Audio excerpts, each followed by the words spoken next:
Good morning my dear 10th class students. కొంచెం reverse చూద్దాము. Reverse కొన్ని ఇతర లొకేషన్స్ చూద్దాము ఇండియాకి సంబంధించి. రివర్స్ ఎప్పుడైనా గుర్తించేటప్పుడు అన్ఈక్వల్ లైన్స్ ఇలా లైన్ గీయాల్సి ఉంటుంది. ఖచ్చితంగా ఇలా లైన్ గీయాలి. లొకేషన్స్ అయితే ఏమైనా పాయింట్స్, అదే మన సిటీస్ టౌన్స్ అయితే ఎలాగైతే డాట్ పెడతామో దీనికి ఖచ్చితంగా ఇలాగా అసమాన వక్రరేఖలు అంటారు దీన్ని, అన్ఈక్వల్ లైన్స్. సో ఫస్ట్ మన గ్యాంజెస్ చూద్దాం. గంగా ఇండస్ గంగా ఇంచుమించుగా దీన్ని కూడా జస్ట్ ఇలా పైకి రాయాలి. గంగా, బ్రహ్మపుత్ర, సింధు, ఇండస్, ఈ అన్ని నదులు ఇంచుమించుగా ఒకే ప్రాంతంలో పుడుతుంటాయి కొన్ని కిలోమీటర్ల దూరంలో. సో ఎక్కడ పుడుతుంది అనేది తర్వాత చూద్దాము. ముందు ఈ లొకేషన్ మనకు మెయిన్ ఇంపార్టెంట్. ఖచ్చితంగా నేపాల్ ఉంది కదా, నేపాల్ ఎడ్జ్ ఉంది కదా, అంటే ఇది ఉత్తరాఖండ్ వస్తుంది. ఉత్తరాఖండ్కి నేపాల్కి ఎడ్జ్ ఉంటుంది, ఇలా వస్తుంది. ఖచ్చితంగా ఎడ్జ్ నుంచి కరెక్ట్గా ఇలా వెళ్తే ఇదేమో ఇండస్ రివర్ వస్తుంది.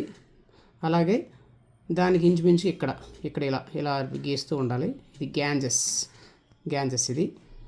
ఇది ఇండస్ రివరు అరేబియా సీలో కలుస్తుంది, అరేబియన్ సీలో. ఇదేమో గ్యాంజెస్ ఏమో ఇలా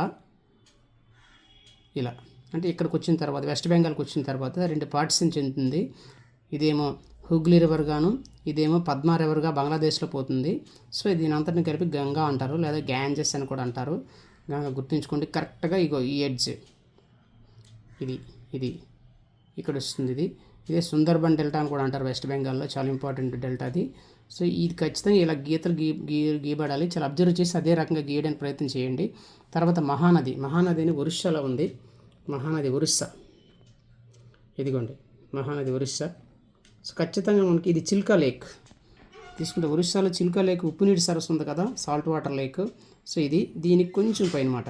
సో దీన్ని ఇలా గుర్తిస్తూ ఇక్కడ మీరు ఇంకోటి ఏం చేయాలంటే, ఇది ఒక 5 డిస్ట్రిబ్యూట్ అవుతుంది. 5 ఇంచుమించుగా 5 రకాలుగా డిస్ట్రిబ్యూట్ అయిపోతుంది పక్కగా. అది మహానది ఒరిస్సాలో ముఖ్యంగా దీన్ని డిస్ట్రిబ్యూటర్స్ అంటారు, డిస్ట్రిబ్యూటర్స్ అంటారు. అర్థమైందా? పాయులు అంటాం కదా తెలుగులో, అవి డిస్ట్రిబ్యూటర్స్. ఇవన్నీ డిస్ట్రిబ్యూటర్ రివర్స్ ఆఫ్ మహానది. గుర్తుంచుకోండి ఖచ్చితంగా. చిలుకా లేక్ నుంచి పైకి జస్ట్ అది. నెక్స్ట్ గోదావరి లేదా గోదావరి రివరు, కృష్ణా రివరు మనం చూసుకుంటే వెస్ట్రన్ ఘాట్స్లో పుడుతున్నాయి. వెస్ట్రన్ ఘాట్స్ అవి హిమాలయాల్లో పుడితే, ఇండస్, గ్యాంజెస్ అనేది హిమాలయాల్లో పుడితే, గోదావరి, కృష్ణా నది, కావేరి అనేవి వెస్ట్రన్ ఘాట్స్ అనేవి ఎలా గుర్తించాలో చెప్తాం మనం తర్వాత చూద్దాము. సో గోదావరి రివర్ ఇంచుమించుగా ఇక్కడ ఒక డెంట్ ఉంది చూడండి, హోల్. ఆ హోల్కి కొంచెం కిందని, ఇలా వస్తూ ఇక్కడ మౌత్ ఉంది కదా, మనకు మౌత్లో అని చెప్పాము ఇంతకుముందు గతంలో చెప్పుకున్నట్టు, అమరావతికి చెప్పేటప్పుడు మౌత్ చెప్పుకున్నాం కదా, ఆ మౌత్లో పెట్టి సరిపోతుంది. కాబట్టి ఇక్కడ కూడా యాక్చువల్గా మనం గౌతమి, వశిష్ఠ, వైనతేయి అనే 3 డిస్ట్రిబ్యూటర్స్గా డివైడ్ అవుతుంది. గౌతమి, వశిష్ఠ ఇవన్నీ మీకు అక్కర్లేదు కానీ నేర్చుకుంటే మంచిది. డిస్ట్రిబ్యూటరీస్ ఇవి. సో గోదావరి ఖచ్చితంగా ఈ మౌత్ సెంటర్లో పెట్టుకుంటే సరిపోతుంది. ఇది ఓకే కదా. గోదావరి రివరు నాసిక్ జిల్లాలో త్రయాంబకం ధర పడుతుంది. నెక్స్ట్ కృష్ణా కూడా ఇంచుమించుగా ఇక్కడ ఈ మౌత్ ఎండింగ్ మాట. చిన్ అంటాం కదా, లిప్, లోయర్ లిప్. ఇది అప్పర్ లిప్, ఇది లోయర్ లిప్, ఇది సెంటరు. సో సెంటర్లో చూసుకుంటే గోదావరి, లోయర్ లిప్లో తీసుకుంటే ఇది కృష్ణా రివరు. ఇంచుమించు కృష్ణా రివర్ కూడా వెస్ట్రన్ ఘాట్స్లో పుడుతుంది. ఇంచుమించు కాదు, వెస్ట్రన్ ఘాట్స్లో పుడుతుంది. ఇలా వేసుకోవాలి. జాగ్రత్తగా మీరు మ్యాప్ పాయింట్ని తీసుకోవాలి. అవసరమైతే మీరు ఇలా పెట్టుకొని స్క్రీన్ షాట్ కూడా తీసుకోవాలి. ఇది కృష్ణా రివరు.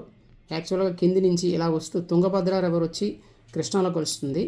తుంగభద్ర అనేది ట్రిబ్యూటరీ రివర్ ఆఫ్ కృష్ణా తాలూకు ఉపనది, ట్రిబ్యూటరీ.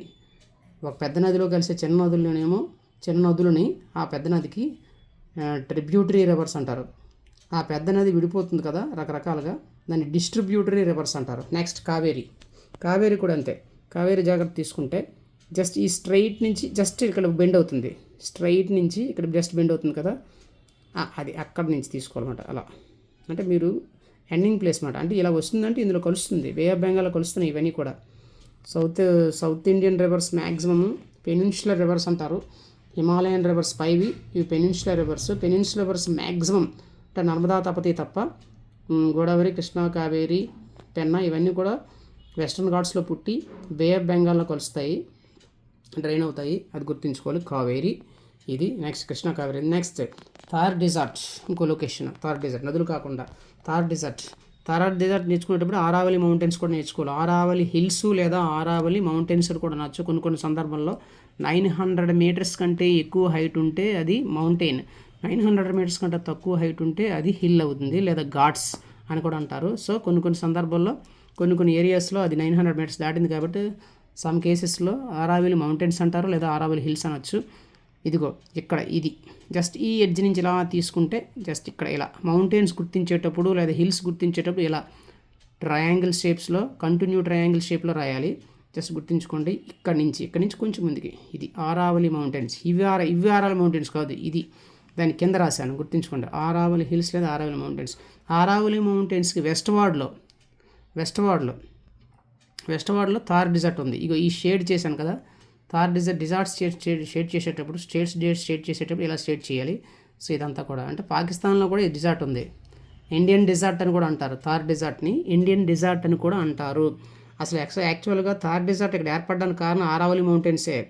ఇటువైపు నుంచి వచ్చేటటువంటి క్లౌడ్స్ని ఈ ఆరావళి మౌంటైన్స్ అడ్డేయటం వల్ల ఇక్కడ డిజార్ట్గా మారింది. అవన్నీ కూడా కాన్సెప్ట్లో చూసుకుంటాము.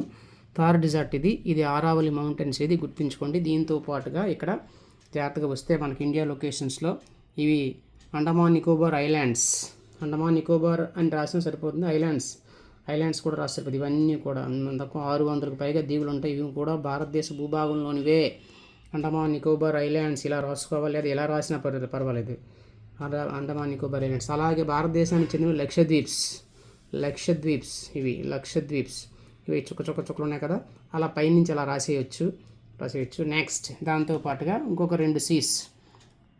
ఈ ఏరియా అంతా కూడా ఇదంతా కూడా అరేబియన్ చూడు 4 ఏరోస్ పెట్టాను, 4 ఏరోస్ అంటే ఇదంతా వస్తుంది. ఇదంతా కూడా అరేబియన్ సీ. ఇండియాకి వెస్ట్ వైపు ఉంది అరేబియన్ సీ. అలాగే ఇండియాకి ఈస్ట్ వైపు బే ఆఫ్ బెంగాల్. నేను గుర్తించలేదు కానీ ఇక్కడ ప్రస్తుతానికి అవసరం లేదని పెట్టలేదు నేను. సో ఇది బే ఆఫ్ బెంగాల్, బంగాళాఖాతం అన్నమాట. సముద్రపు నీరు కొట్టుకుపోయి ఇలా ఇదంతా కూడా ఒక ట్రయాంగిల్ షేప్లో అయింది. ట్రయాంగిల్ కాదు, అర్ధచంద్రాకారం క్రిస్టాండం షేప్లో అయింది కదా, ఇది బే ఆఫ్ బెంగాల్. ఇదంతా కూడా సరే. ఇది యాక్చువల్ కింది ఉంది. ఇదంతా కూడా ఇండియన్ ఓషన్. యాక్చువల్గా చెప్పాలంటే బే ఆఫ్ బెంగాల్ కానీ అరేబియన్ సీ కానీ ఇండియన్ ఓషన్లో భాగము. ఇండియన్ ఓషనే యాక్చువల్గా చెప్పాలంటే. అంటే లోకల్ నేమ్స్ మాట, ప్రాంతీయ నేమ్స్, లోకల్ నేమ్స్, ప్రాంతీయ పేర్లు. ఇది బే ఆఫ్ బెంగాల్ అయినా అరేబియన్ సీ అయినా ఇండియన్ ఓషన్లో భాగమే.